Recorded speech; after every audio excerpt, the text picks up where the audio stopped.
Good morning. Such a pleasure to be with you all here live this morning. Welcome to this Unitarian Universalist Church, which is here in Tuscaloosa and is part of a partnership with our sister congregation in Birmingham and all of our folks online. We are delighted that you are here this morning. Whoever you are, whomever you love, wherever you are today, and wherever you are on your spiritual journey, you are welcome here. Today is our time-honored UU tradition of Question Box Sunday. This is an Ask Me Anything Sunday, and I'll give you more instructions in just a moment. Your deep thought, your lighthearted question, your desire to know more. And no pressure, but if I don't get enough questions to answer, then I have questions for you. So that invites this audience participation. So the question bin is this silver chalice stand up here. So whenever your question is written throughout the service, you can just bring it up here and drop it off. And so to all who are here this morning, welcome home.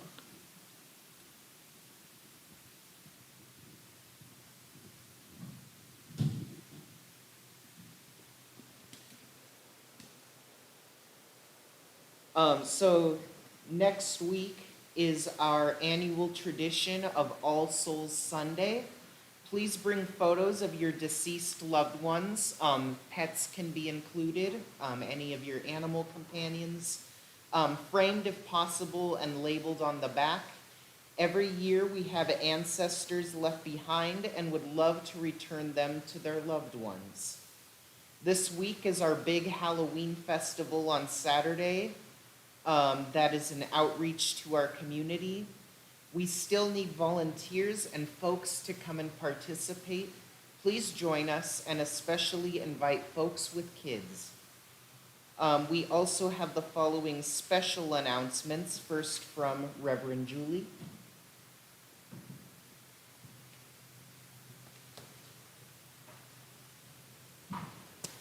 In just a few moments, we're going to sing our opening hymn, Gathered Here in the Mystery of This Hour.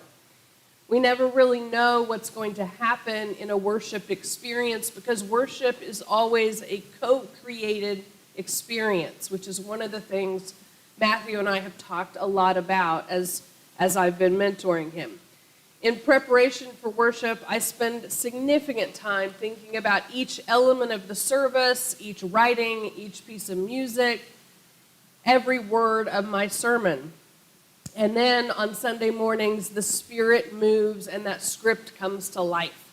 At least that's the goal. When we all take that first inhale together and then exhale in that singing of that first hymn, we breathe life into this shared experience. So today, the way worship is co-created is all the more true in this experience. Today, I do not have a finely crafted sermon. I will be answering your questions in real time. This is what Question Box Sunday means. And you all think I'm off the hook this Sunday. It is actually harder to answer the questions that you all randomly come up with. So I will tell you, this is a harder Sunday for me, but it's really important. I realized at a point talking with Matthew that he had never seen a Question Box Sunday, and one of my goals as his supervisor is to show him all of the different Unitarian Universalist traditions that we do. And yes, I could have done this in Birmingham, and we could have figured out some technological way to do this, but I thought it was much more intimate to do this here in Tuscaloosa with you all this morning. Question Box Sunday is a tradition that goes back to the 1970s in Unitarian Universalist congregations. Curiosity and inquiry are part of our tradition. So today I am modeling that vulnerability. I guarantee that I will come up with much smarter answers on the drive home this morning, and much, much smarter answers 2 or 3 days from now when I'm still thinking about the questions you asked. But the point today is not for me to be as smart as possible, but for us to trust that what we create together is not going to be perfect, but it will be authentic and connecting. and that is the goal of this morning. It's about asking and exploring questions as a spiritual ask, as a spiritual act. And I'll also be modeling healthy vulnerability this morning. This is not a stump the minister time. You can ask a question about astrophysics, Ron, but you will be disappointed in my answer unless you want to hear spiritual metaphors and not scientific facts. So if there's a question I cannot answer or one that's inappropriate, I'm just going to set it aside. I'm not worried about that happening, but it's good to name boundaries when we're doing a vulnerable exercise like this. So today is a time to ask questions about Unitarian Universalism, theology, religion, spiritual practices, life, whatever you most wonder about or struggle with. The last time I did this in Birmingham, I had questions about life after death all the way to, what music I enjoyed. I mean, it doesn't have to be serious and deep if you don't want it to be. So in that spirit, I'm going to respond to your questions from the bottom of my heart and the top of my head. And go ahead and start writing if you haven't already. I can't wait to see what you're curious about. And like I said, when you're done with your question, come drop it in the silver chalice up here. The prelude prepares us for worship. Let me say something about the prelude. In conjunction with, in aligning with what Julie's doing, him and I have not rehearsed it, so. Woohoo! Vulnerability and uncertainty.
We seek our place in the world and the answers to our heart's deep questions.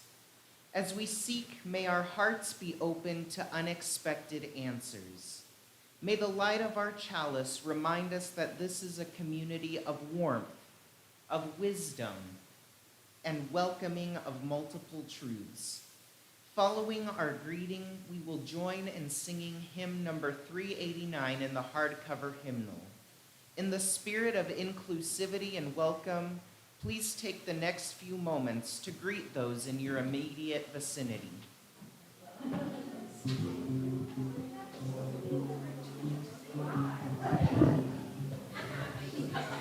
Good morning.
Sure. 389, right? Yeah. We're gonna do it by sections, or? That's a Mary, you guys want to read that one? Yeah. Deb, you want to read one section number? 389?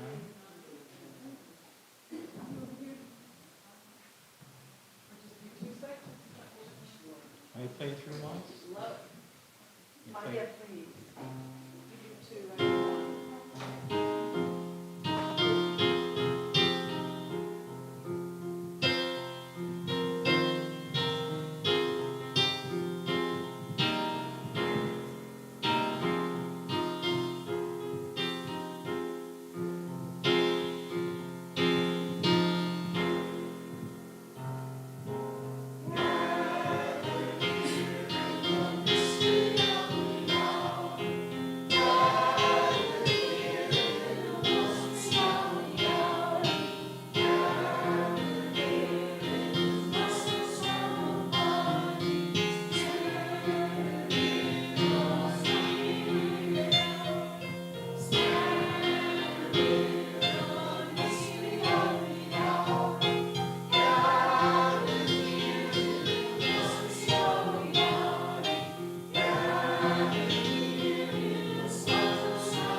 At this point, I would ask Ed and Karen to please come forward.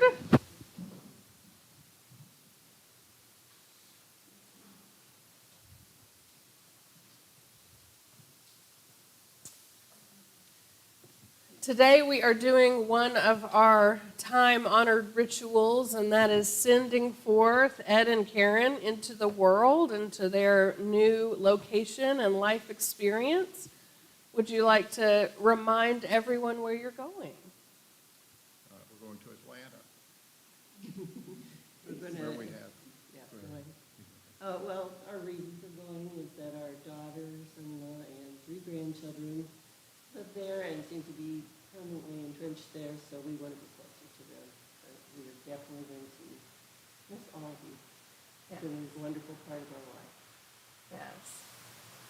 So, about their presence in the congregation, many of you know probably the ways that they have served this congregation in so many ways. What are the ways that you have served that really have given you life and that you have enjoyed being a part of in this congregation?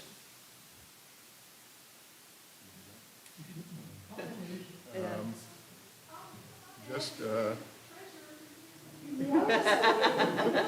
well, she added the phrase, "have given you pleasure."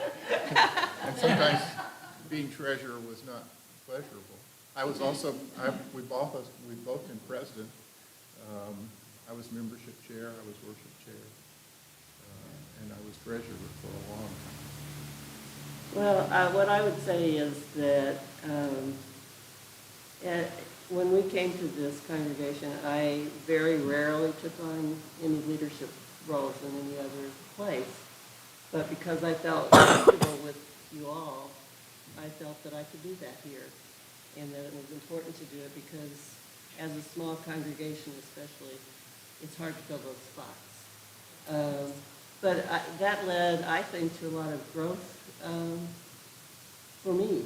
So I think it was hopefully a win-win, although I'm sure everybody did not always agree with my decision.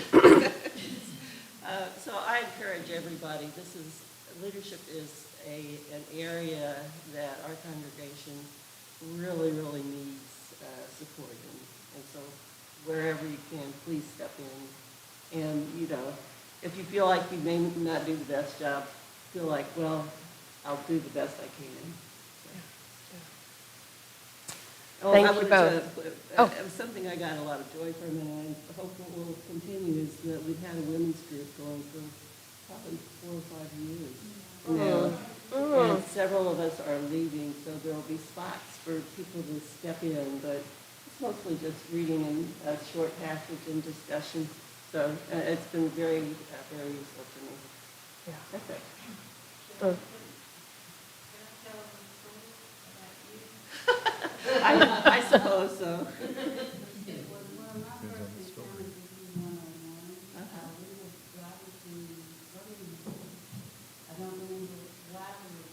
It was a rally of some kind. We were talking, and I was trying to win. I was trying to walk over here with a hat, and I was very distracted, and I ran a red light. The look on his face was, it was funny afterwards, but it was hysterical. You looked like, good God, we're not in the car with it. I've forgotten all about it.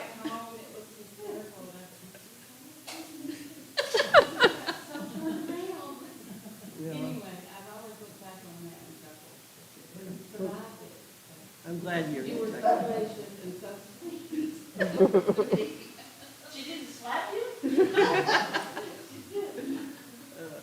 Anyway. Well, I invite you to continue the story sharing after the service today when we get together during coffee hour.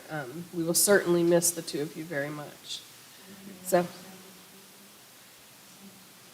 can you wait just a second? Let me say some stuff and I'll bring you up. Yep. It's all good. It's all good. So saying goodbye is one of those harder parts of our community.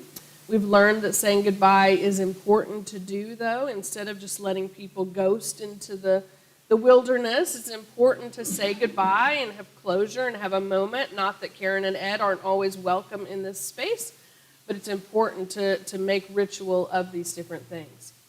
So we say that our community is made better by every person who is here, until each one of us arrived, there was an empty space that was shaped in our image, and we are incomplete until all of us got here. It's also true that when someone leaves, they're going to leave a hole, and we are not going to be the same without these two folks as they move to Atlanta. But there's an invisible thread, like a fishing line, that's always going to connect us to them in Atlanta and remind us that they are part of our community. So at this point, I would ask that we would lay hands on Ed and Karen. And so if you would come forth and let us do that together, we're going to do a blessing, and then we'll let Mary present this special thing. And if you don't want to get up or can't get up, you can just reach out your hand as well. But we would love for them to be surrounded with love.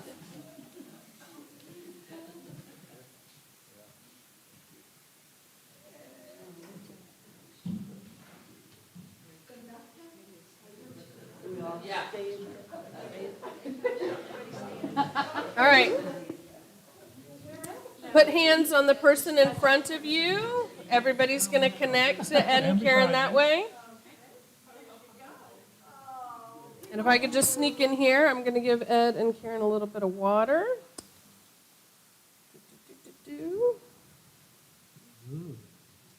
All right. Karen and Ed, we bless you with this water from our community. This is from our water communion that has been purified. It represents our strength and our love and our prayers for you. You can put it on your head, you can rub it in your hands, however you would like, but know that we bless your spirit, the life that you have, and your journey ahead of you. Our faith tradition is filled with many symbols, and so we will gift you with one of our holy waters from Water Communion so that you can take that with you to Atlanta. May you always be reminded of the love that we have for you and that this space is always a safe space for you. As you all continue to stand and gather around them, please repeat this blessing after me. This day we send you forth. This day we send you forth. But we will not forget you. But we will not forget you. This day we release you into the universe's keeping. This day we release you into the universe's keeping. Even as we hold you in gladness and love. Even as we hold you in gladness and love. We will always joyfully welcome you back. We will always joyfully welcome you back. To this home of your souls. To this home of your souls. Amen. Wow. Mary. We know that Ed hikes all the time, and we thought this would be a lovely gift. And Karen, it's such a beautiful book that we know you'll enjoy the And I pictures in hike it. some, Yes, so you do. just not the harder And I ones. wanted to read what's inside it. This is what a passage I found from one of our UU books, but Sam wrote it in there because my handwriting's so bad. But anyway, they happen in churches when you're lucky. Other places too, though I mostly only know ecclesiastical varieties. Long haul people upon whose shoulders and pocketbooks and casseroles and daylight, nighttime hours, a church is built. And more importantly, maintained after the brass is tarnished and cushions need restitching. For long haul people bless a church with a very special blessing. That's by Rudy Mensa. For you, our lovely long haul people. Long haul people. Thank you. Let us give Karen and Ed a show of our appreciation for all of their time and service to this community. Thank you all. Y'all may be seated.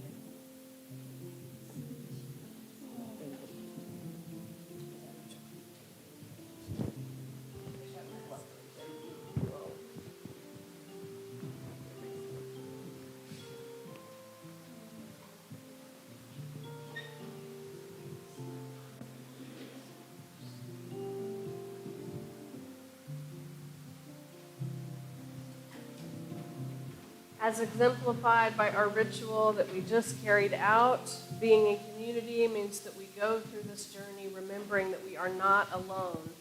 We share our lives as we light candles and hold one another in meditative thought and reverence. We invite you to come forward and light a candle from the common flame. You may do so in silence or speaking aloud. You may give your name and share the milestone that you'd like to honor this morning. Please come forward.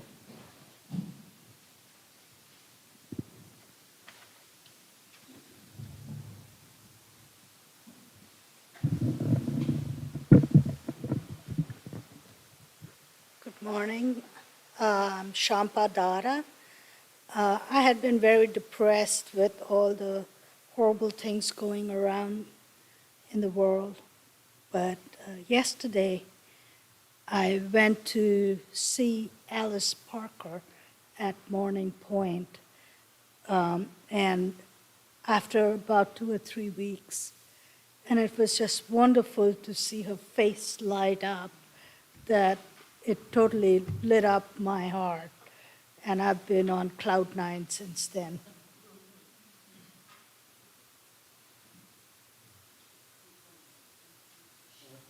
Ron Buda. I told everybody that I had, try to talk loud enough, I had a visit to McDonald Observatory in West Texas, where I got to experience my youth and become where I acted as an artist rather than a scientist. And I made my sketchbook, and would you like to see my etchings? I'll show them to everybody, if anyone wants to see them after this, but I'll just show you. One of the things I looked at with an 82-inch telescope, which is huge, is an edge-on galaxy that looks like that. Can you all see that? You see that split in the middle? That's a dust lane. Dust is made of the smog of stars. And to see a dust lane like that in this galaxy that would look like our galaxy if we could be in it, I thought it was something really amazing. So this galaxy is 30 million light years away. And I can see it like that. Jupiter was like a ball to that telescope. And I'm still on cloud 9, and 10, 11, etc.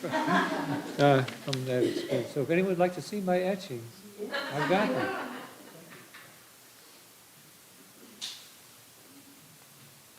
I'm Sharon. I have an unspoken concern, and I also have a wish. I wish you both the best, the very best, and I understand the pool of grandchildren. That's the world.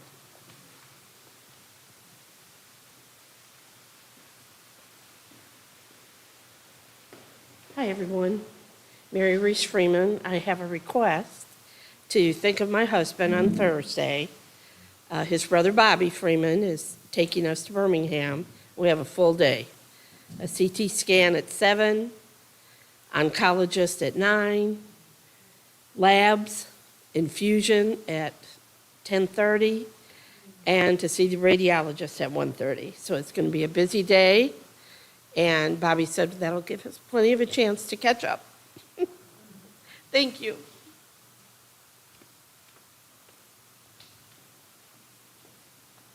So I have a joy and a hope.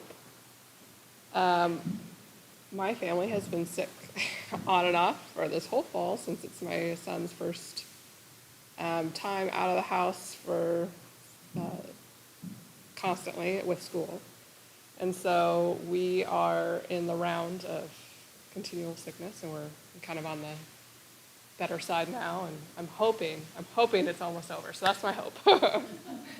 And my joy is that I got together with some friends last night after not being able to be around people. We've been busy with my son's soccer, and so we got to go out and be around friends and people and play games and do potluck and stuff. So that's my joy.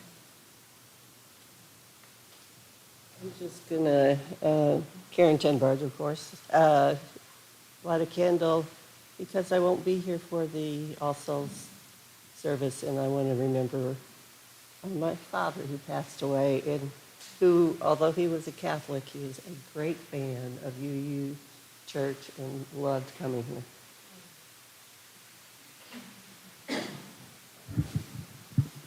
I'm Deb Crocker. I just wanted to relay, I exchanged some email with Lynn Snow. As you know, Phyllis Snow is undergoing cancer treatment.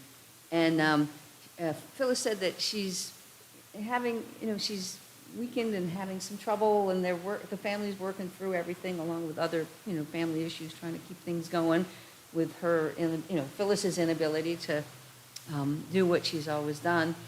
And so Lynn ended up saying that it would be nice if we could send some anecdotes or, things like that, just to let her know what's going on. And I thought what we ought to do is send her some jokes, and we ought to just send her a joke a day. So I'm going to get some paper after the service, and I'm going to start seeing if I can get some jokes, and then you can send me jokes or whatever you want, and then I'll arrange to get them. I thought either one a day or like a box of jokes. I haven't decided which. But anyway, I just thought it would, we can do something like that to lighten up her days right now.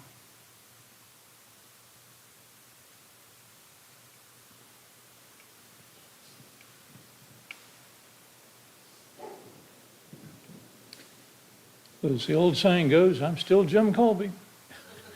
And I am absolutely delighted. I thought about using the phrase on cloud nine that's been used several times this morning.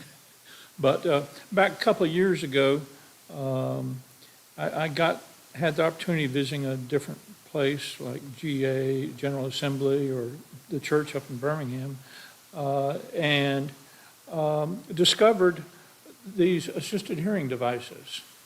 And I made a promise a couple of years ago with Deb. I said if I buy a set up for us, would she install it? And she said, by all means. She researched and found the appropriate devices. And I'm happy to report this morning for the first time in years, literally for the first time in years, I've understood every single word that everyone has said instead of sitting bewildered trying to figure out what people say. And I can turn the volume up and down to suit whether it needs to be enhanced a little bit or down if it's a little bit too much. But anyway, we have 4 sets of these. So anyone that has any kind of hearing difficulties, they will always be available in the foyer, and we will sanitize them at the end of each week so that they're nice and clean for whoever might have to come in and use one. So by all means, if you have any difficulty hearing, please make use of these. They're here for you. Thank you.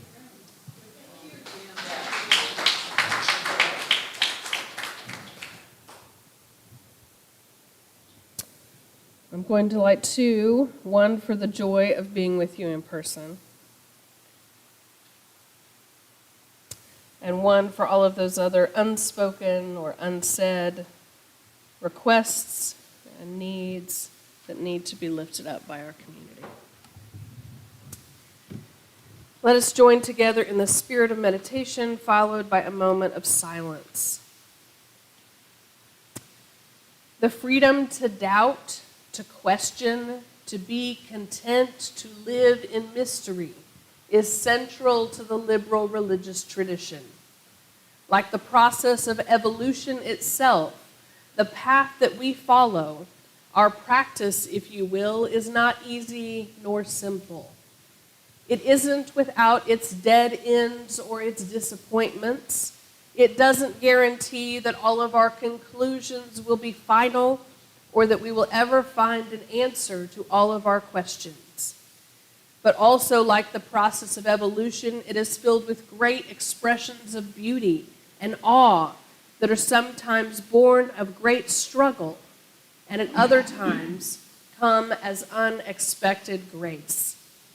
Much of our human struggle is with what we do not know or understand. It is often difficult not to want answers, or even more difficult, not to think we have them already.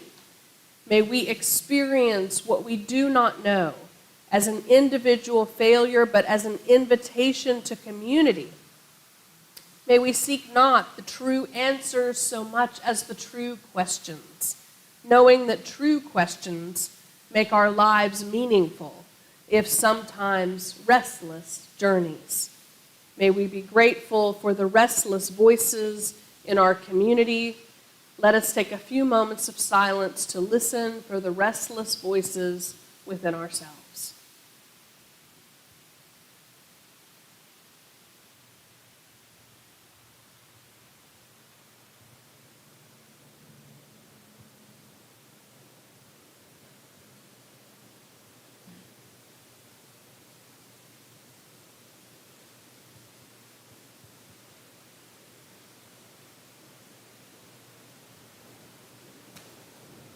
May we be good company to one another in our questions and our journey.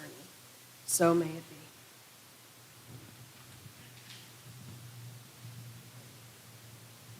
be. And at this time, will the children please come forward for the time for all ages? Are there?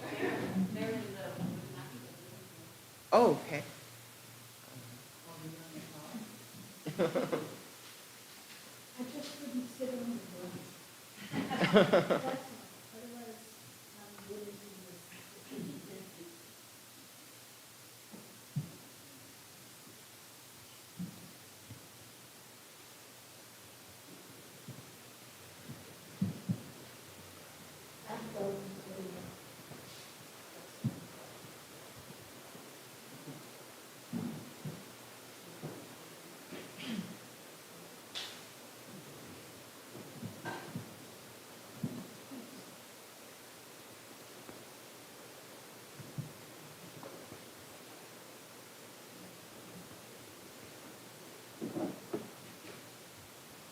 Here they are.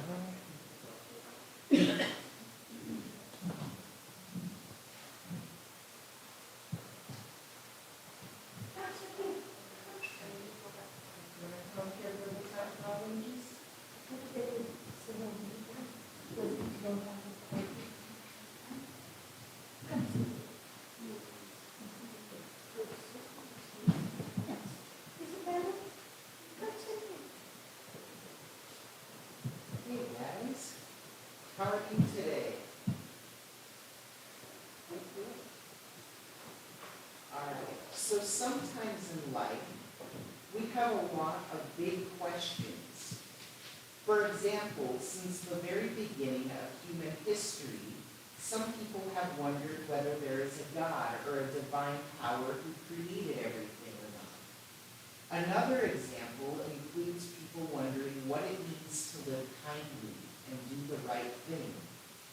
So can you think of any other big questions that people might ask?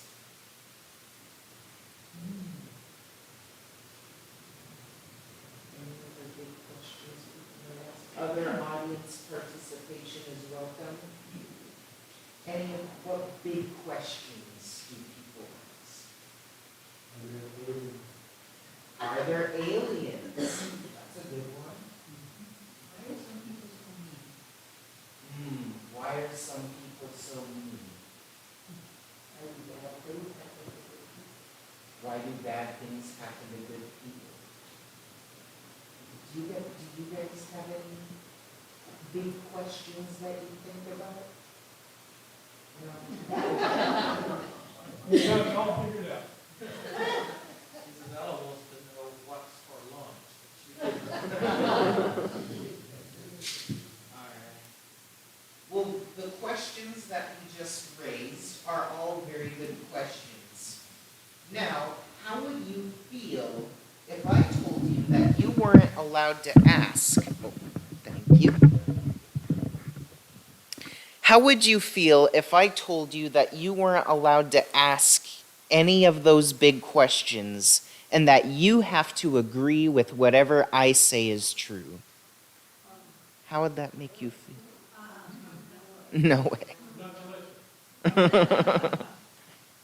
All right. So, how would you feel if I said that the sun is made of orange juice, and if you question me, you're not allowed to come to church anymore? What might you do if I said that?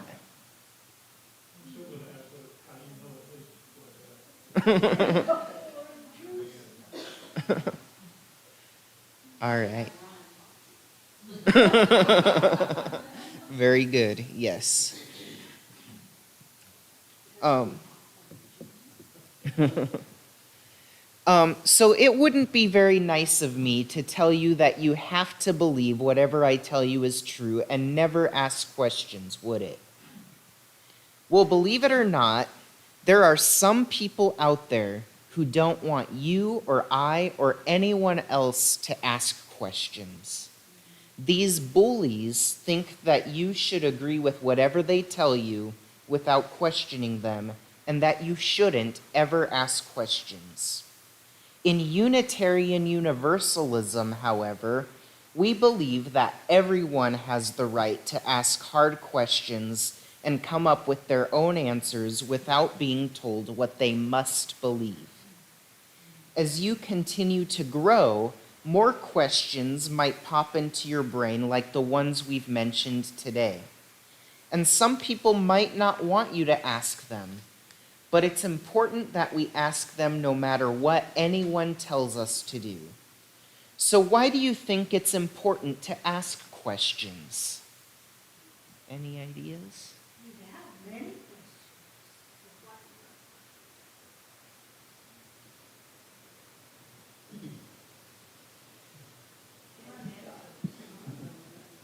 To get answers, to learn. Mhm.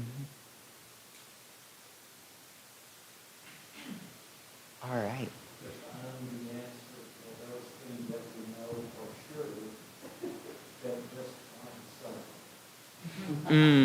To find the answers to things we know for sure. That just ain't so. Great, I love that. All right, so these are all very good reasons why we should continue asking questions no matter what other people might tell us. When we ask questions, we are given opportunities to grow and expand our knowledge of the world around us. All right, well, thank you for coming up here today. And, oh yeah, and we will continue with the offertory. Our church is supported by those who call our church home and by those who support the efforts of our church to change our world for the better. If this is your first time with us, please pass the plate. We are just glad you are here. We share our cash plate every Sunday with organizations whose work reflects UU values to care for marginalized persons, advocate for real and systemic change, defend our environment, and promote justice and equity for all. Today's Share the Plate is for the Unitarian Universalist Office at the United Nations. Oh, no, never mind. That is not what it's for.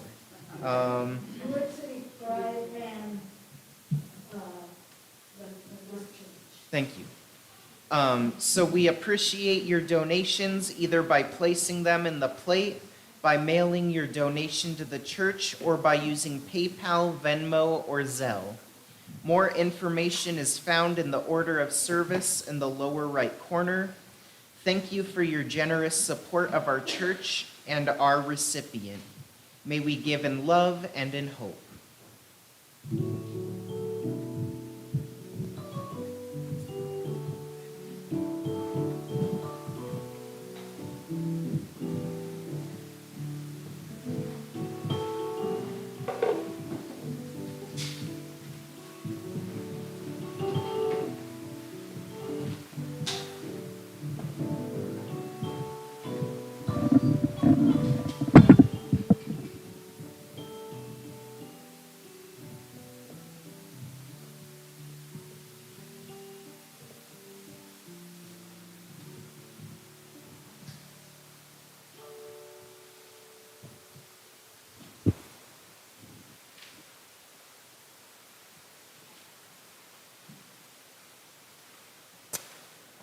what I said earlier wasn't completely true. I did prepare some remarks thinking I might not get enough questions, but y'all have filled this chalice.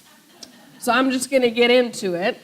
And it's a good spread. It really is. I appreciate all the questions. So I'm just going to tackle them one by one. I don't know whose is whose. So here we go. One question is how to explain when someone asks why we call Unitarian Universalism a religion. And I think that's a great question. I was thinking about it this morning as I was listening to NPR on my way in. They were talking about the Israel-Palestine conflict, and they had an interfaith minister on there and all these things.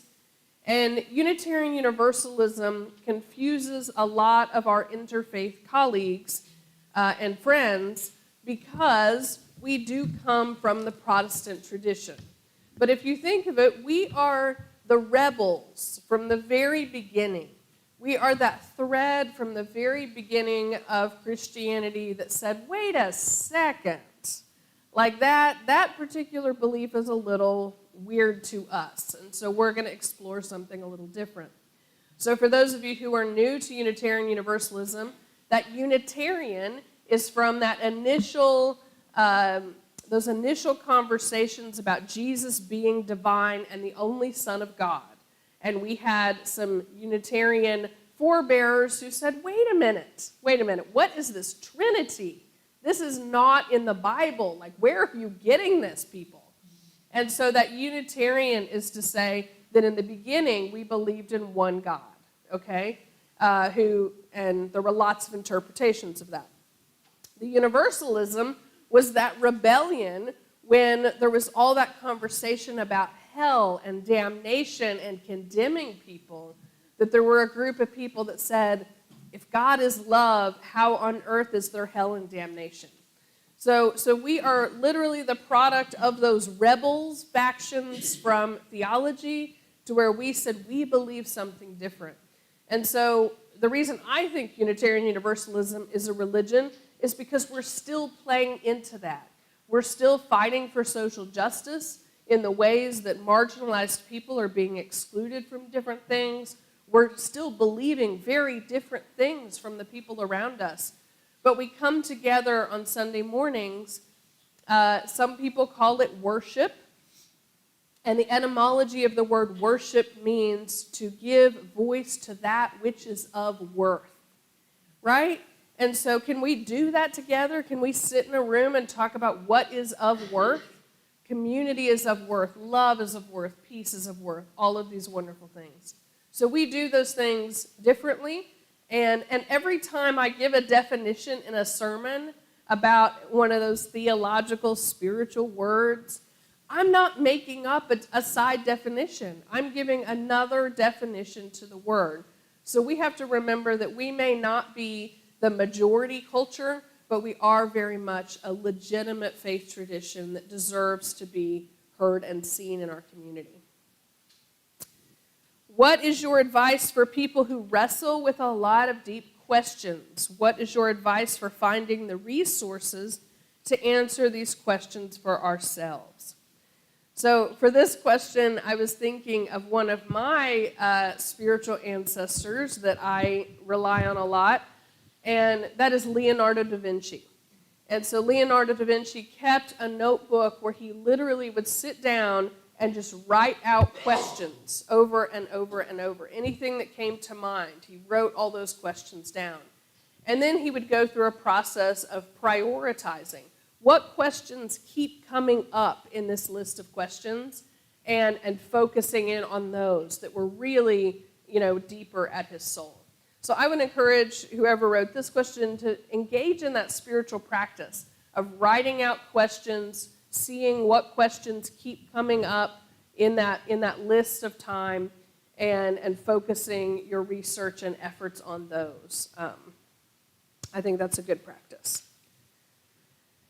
How do we find and keep peace? I'm not sure whether this is an internal, individual question or a global one. But I think finding and keeping peace has a lot to do with knowing yourself and knowing the people around you in deep and connective ways. When I was preaching on humanism a few weeks ago, that was a whole thread in that book I was reading that I didn't get into in my sermon, but how we as humanists focus on humans. And that if we really look at humanism and the study of humanism, we have to accept that we do not live in isolation. That from the beginning of our evolution, we have worked in tribes together to figure out how to survive in community. So I would say one of the ways that we find and keep peace is practicing that with ourselves and with, our safe people in this room as to how we cultivate peace amongst ourselves. Are there still some Unitarian Universalist congregations that are more Christian-based, where people of other faith traditions or none don't feel comfortable? Very much so, and most of those are in the South, because back in the days, Unitarians were mainly in the North. Our Unitarian churches were mainly in the North. Our Universalist churches were in the South.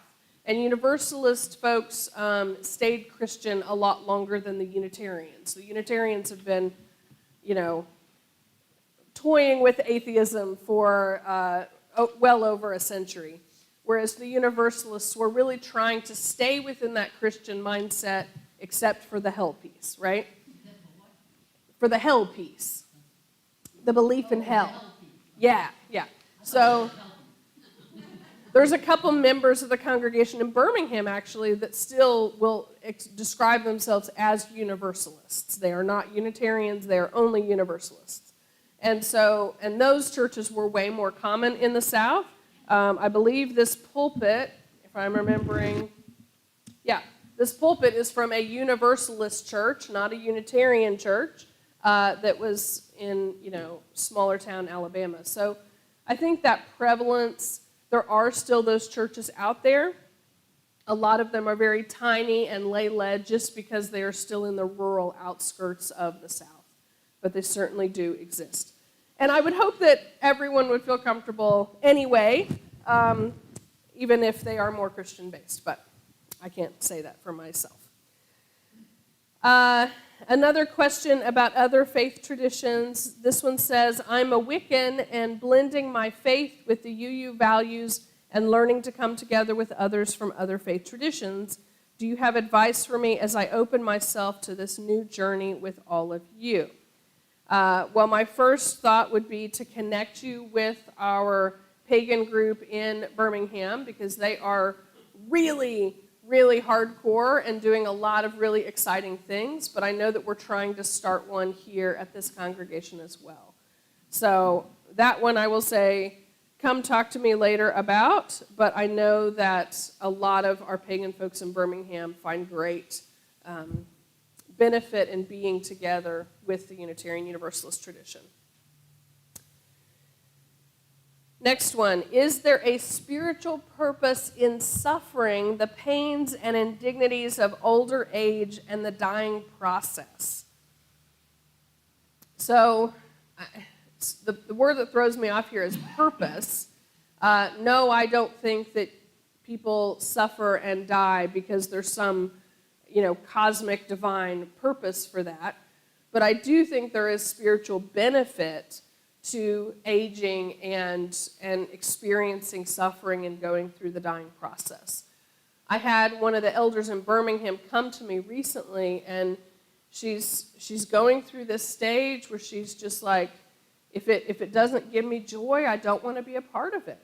And she was really conflicted by this. Like, how do I serve my community? Why am I not interested in these social justice causes anymore? Why am I focusing on all these things? And if you look at James Fowler's Stages of Faith, she is very much in that spiritual section of life of integrity versus despair. She's, coming into that's the top of the pyramid.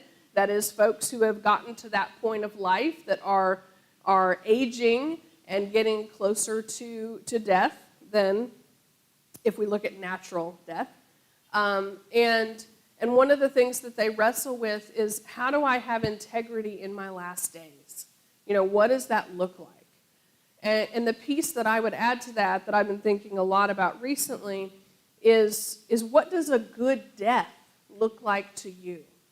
Because death is the only guarantee that we have, and as a former hospital chaplain, I've seen a lot of bad, traumatic, horrible death.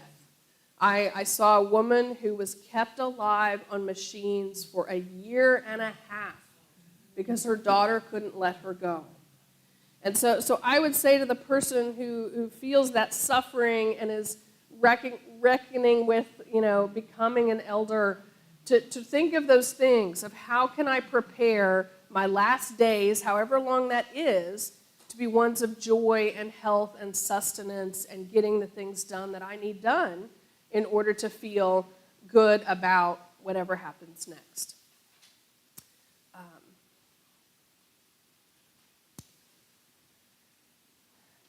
What do you think will be the fate of mankind? Gosh, I told y'all this wasn't easy. This is not an easy spiritual practice here. I honestly think that the fate of mankind will be self-destruction. I think that we have shown in our millennium of working together that we just can't figure it out. We cannot.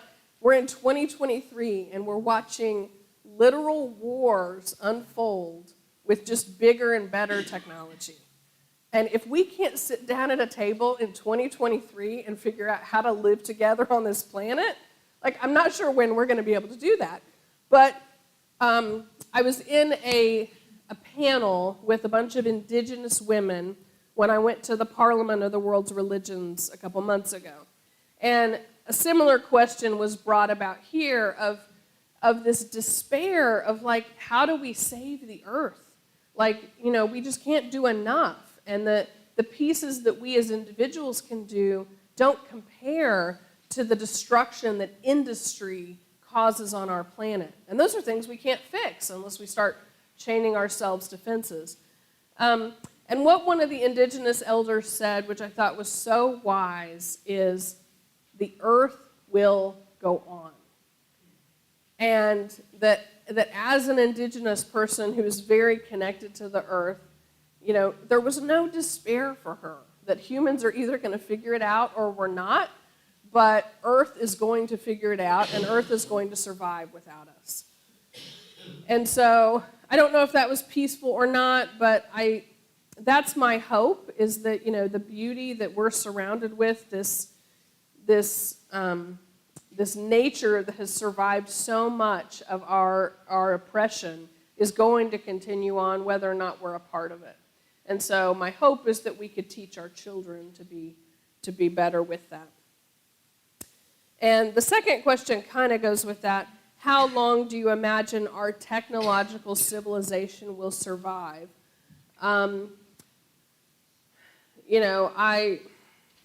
Your guess is as good as mine on this one. I do think in some ways we are making life so much easier for ourselves with technology, and yet we are, with each technological advance, we are continuing to marginalize more and more people.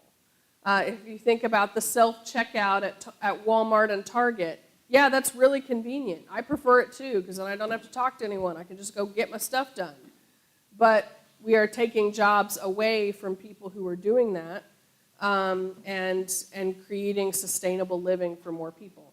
So that's my concern, is I love technology. I love what it brings to us. What does it do to the soul of our nation? Next one is a quote: "Nothing promotes atheism faster than the foolish pronouncements of religious conservatives." What does something like this say about religion in general? It's a loose tie-in, but when I read this, what came to mind was this sense of patriotism that we have to support Israel to all these extents, And yet the people who want to support Israel cannot even figure out who to make Speaker of the House. Like, we literally can't do what you want to do until you put someone in power. So I think it's and I was hearing this morning, again on the radio as I was coming in, about what that means, that we are scrambling to have a Speaker of the House. We've already had this historic resignation and all the things that went around it. What does that mean for our democracy? And I think that's my bigger concern with that question when we're talking about religious conservatives, that we have lived mostly symbiotically. We've argued a lot about things, but the new trend is snuffing people like us out in making sure we don't have a voice and making sure we're not represented on the Supreme Court. There's lots of things that are happening in that realm that concerns me. And why are human beings so self-destructive? I think goes along with that. I think at a core value, we all want to survive, right? All of us in this room want to survive. We want our kids and grandkids to survive. We want people who believe like us and think like us to survive, and everybody else thinks like that too. And so how do we come together for general human survival? As they were discussing Israel and Palestine this morning on the radio, it was, there are people who do not believe that Palestinians have the right to live and survive. And that's, if we can't even value one another's lives, even if we disagree on things, no wonder we're self-destructive, if we can't value the inherent worth and dignity of every person. All right, these are a little more lighthearted. Who is a well-known UU personality that might be a surprise to most?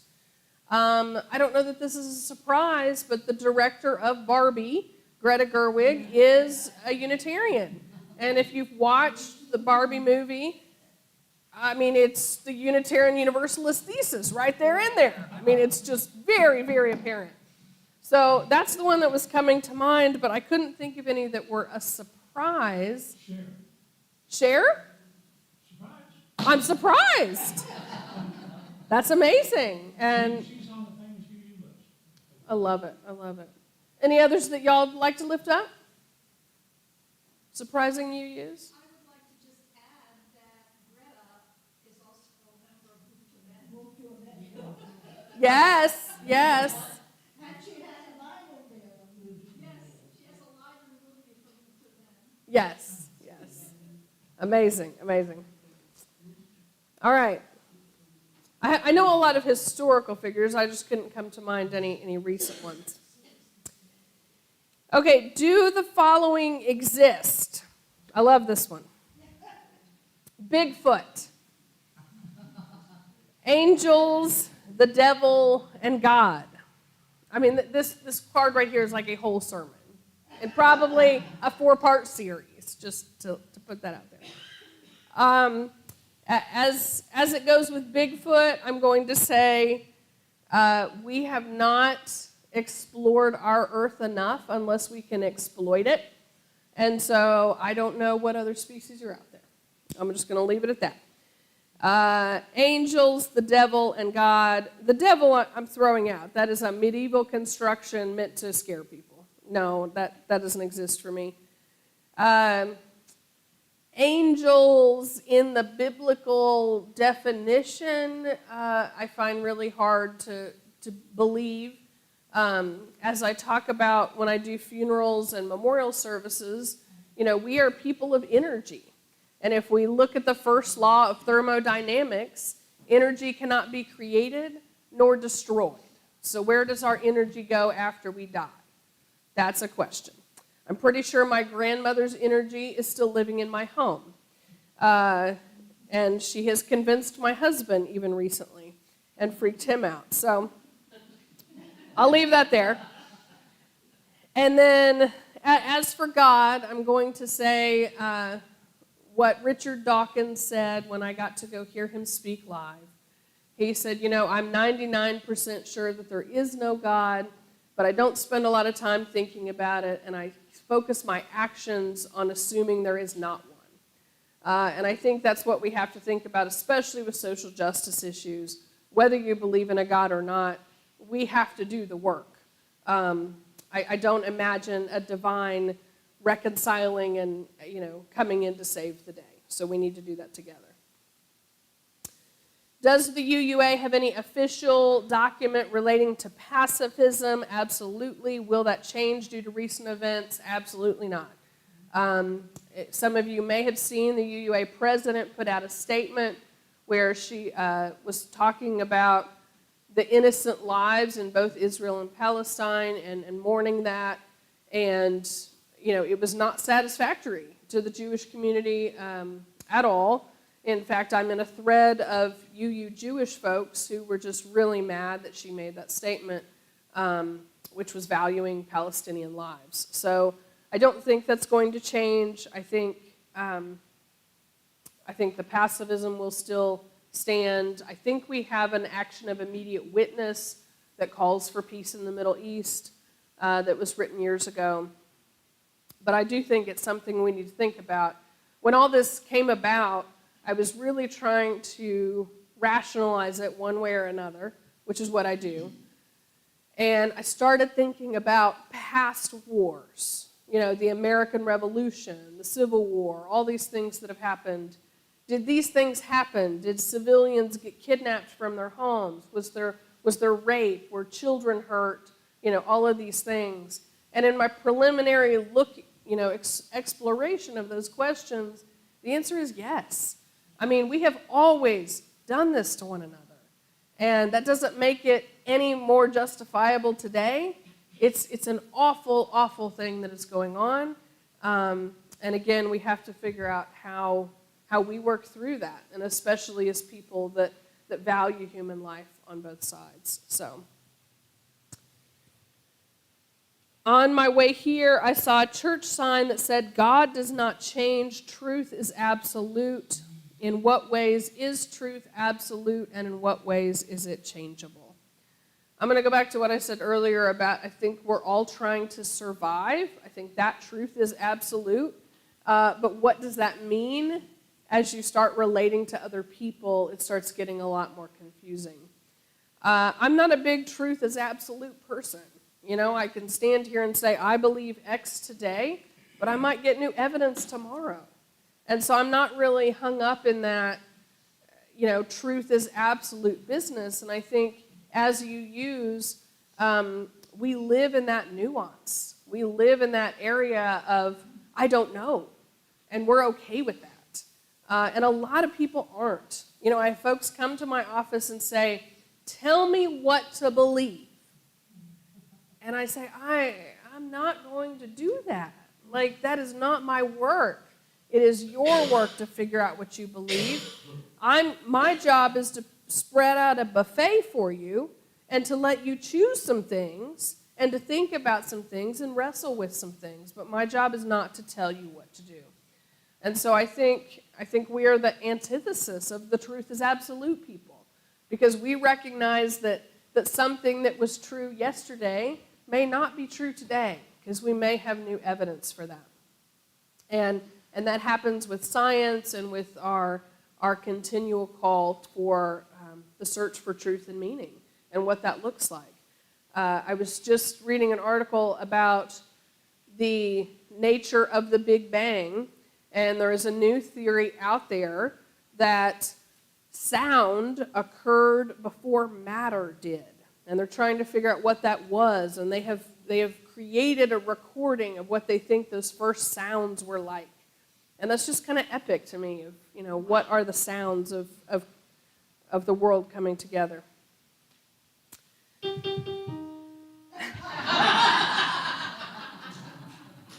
Perfect, Ken, as always.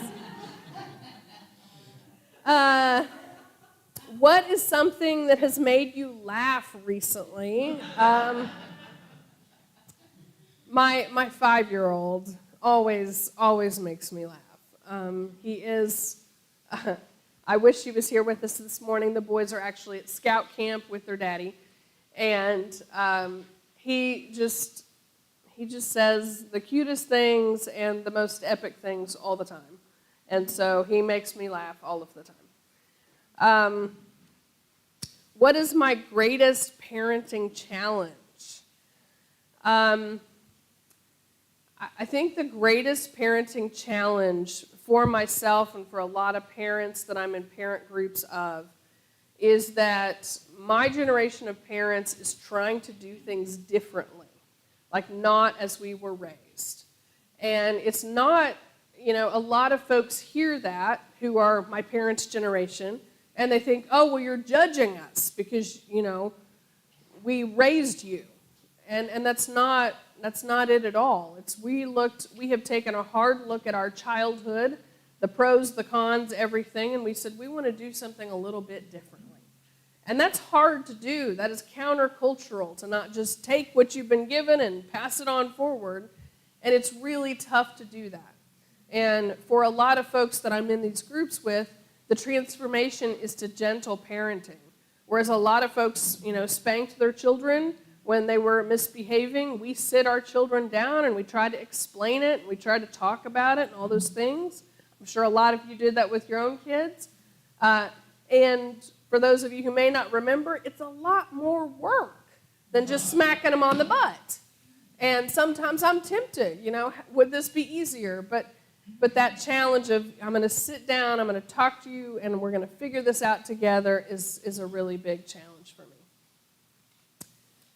How can we make the Tuscaloosa and Birmingham UU groups mesh better? That's a question I'd rather ping back to the person who asked it. Like, what can we do? I think our partnership lunches have been really helpful and successful about bridging that gap, but how do we come up with more events that we're working on together? I think working on Move to Amend in the spring was really helpful at because we were able to frame in Birmingham, this is something that's important to Tuscaloosa. Let's join them on this. So, can we do statements together? Can we, what are other ways we can work together? But I'm always open to that question. Where and how do you find inspiration for your Sunday sermons? Everywhere. From, what I do on a weekly basis to Netflix. I've joked before that I'm a Netflix minister. Just because I find so much there. Reading, and I don't know how to explain it. I've been trying to, explain it to Matthew as our intern. It comes to me. It comes to me sometimes at a convenient time, sometimes not. But I just try to make sure that I'm having a lot of different inputs into my life. What am I reading? What am I listening to? What am I watching? Paying attention to my own experiences out in the world, doing ministry during the week, and how does that come together? So that's really where I find those inspirations. What am I going to be for Halloween? I defer to the kids right now, and Ezio wants to be the Mandalorian from Star Wars. We've been watching a lot of Star Wars. And I bought a dress recently that my husband said was Princess Leia, so I think I'm just going to be Princess Leia for Halloween. If I have enough hair to be able to twirl that. And then how do I feel about being a minister for 2 congregations? It is definitely not what I signed up for, and yet it has been so enriching to me to see how another congregation does things intimately. It's really a beautiful thing. There are differences in how things operate here versus in Birmingham that are so epically wonderful. I love how your board starts every meeting with reading through the mission and vision every week and going through their board covenant together every time they meet. That's really a beautiful thing that I keep trying to tell the Birmingham board they need to do, and they don't listen to me. But that's the joy of being together with 2 different congregations, is being able to compare and contrast and see what we can do together in beautiful ways. So I think it's really epic. I think we're giving Matthew an education that he's not going to get anywhere else. to be able to see two different congregations in the midst of one internship in very intimate ways. So I really, really love that. When will we have a pet blessing day? I've got the card. I'll figure it out. I would love to do a pet blessing. Last time I did one in Birmingham, I had 3 pets come, and one of them was mine. So if that's important to you, we'll figure that out. Do you do exorcisms?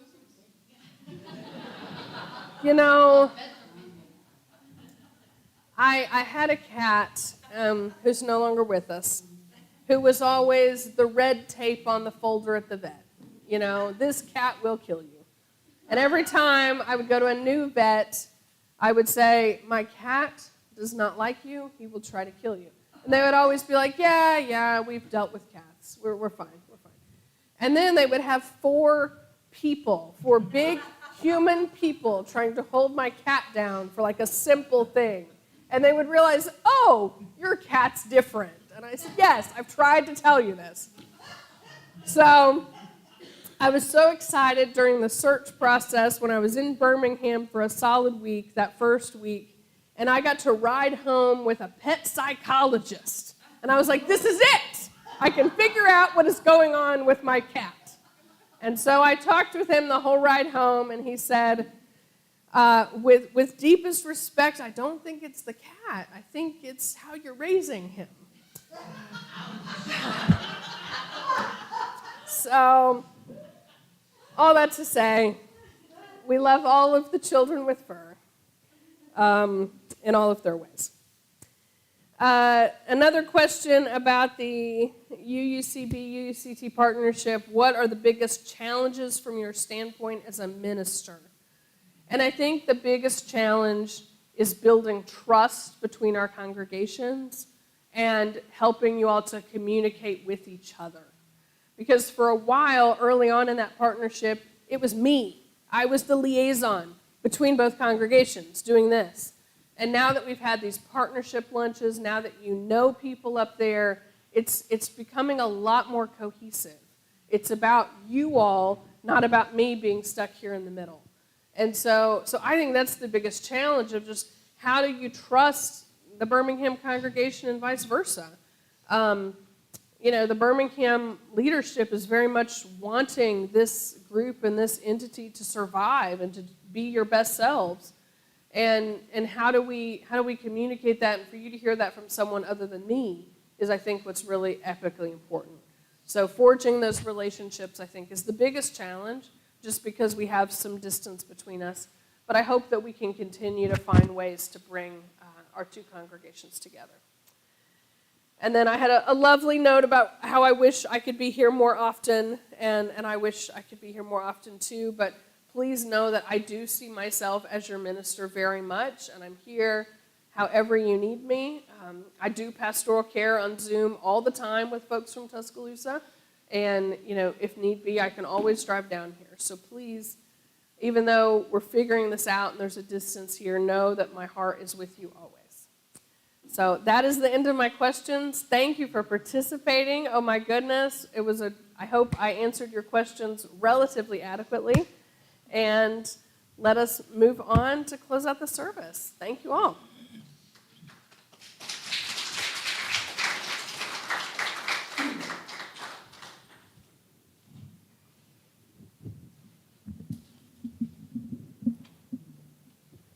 All right. Please rise in body or in spirit for our closing hymn, and then be seated for our extinguishing of the chalice through the postlude. Our closing hymn is number 113 in the hardcover hymnal.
Some came here to be blessed with answers in a tumultuous world. Let us hope too, however, that many of us have been blessed with questions to direct us with the clarity of mind to steer our logic towards kindness and justice always.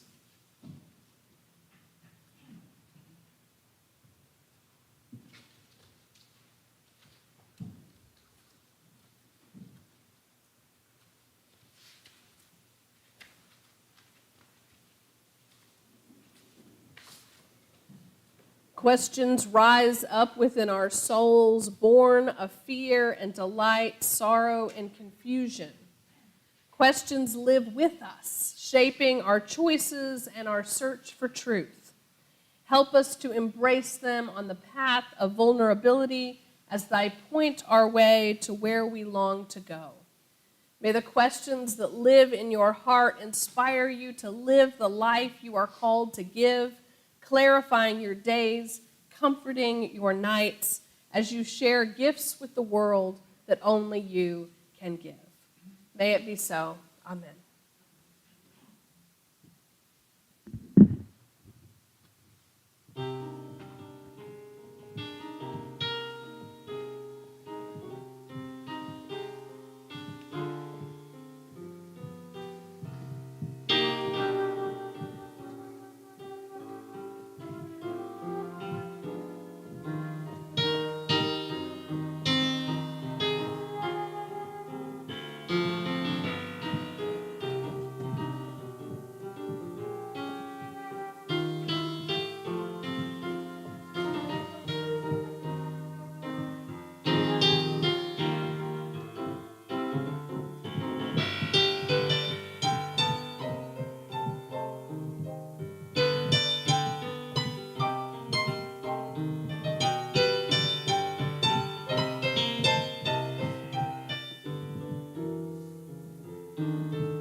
Thank you, Ken.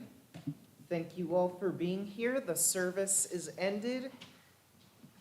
Please join us now for coffee and conversation, and let us go in peace.